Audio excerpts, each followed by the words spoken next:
I was born September 23rd, 2004. A few days before this, Green Day released an album called American Idiot. I was supposed to be born mid-October, but I make this joke that I had to be born early so I could listen to this amazing album. During this speech, I would like to discuss that album, how it fit the political climate at the time, and how it has stayed relevant. American Idiot was heavily influenced by the political climate at the time. Green Day wrote an album inspired by politics. In Broadway Idiot, a documentary, Billy Joe Armstrong, the lead vocalist of Green Day, states, so around 2003, because of what was happening in the administration, what was going in the war in Iraq, we started to take more of a personal stance. This influenced the song Jesus of Suburbia, the second song on the album. 2004 was an election year. Green Day's album played into this. Lacey Long, in her dissertation, states, American Idiot responds to the bitter exodus of wars, media-fueled panic, and domestic oppression, with the immediate goal of swaying the presidential election away from George W. Bush. You wouldn't typically associate a punk album with a presidential race, but Green Day turns that on its head. In this album, Green Day refers to things rather than stating them.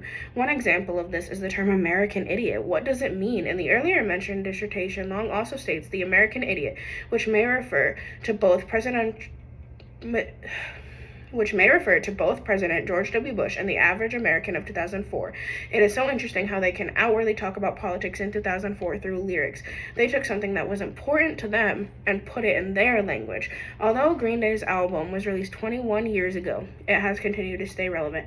During today's politics, American Idiot still fits. During a performance of American Idiot, Green Day changed the lyrics of their title song on the album. An article by the Los Angeles Times states, however, in the recent live performance, the band turned its political ire from Bush to former President Donald Trump by changing the song's lyrics from I'm not a part of the redneck agenda to I'm not a part of the MAGA agenda, a call out of Trump's Make America Great Again slogan. Green Day's album has proceeded to stay relevant, even being turned into a musical titled American Idiot. An actor in Broadway Idiot, a documentary about the musical, states, for me, coming of age in post 9/11 United States, there was the sense of sadness and delusionment, showing that what the album was originally being written about is still felt years later when this musical is being made. People are feeling this album's relevancy again today.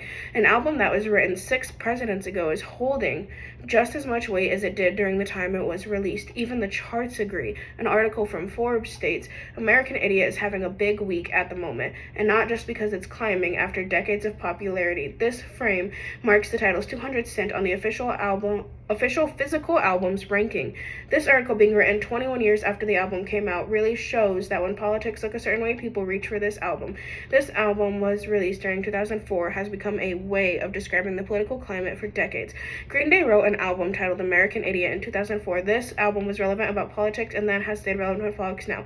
This album is important because it talks about people. That is why it is so important to this communications course.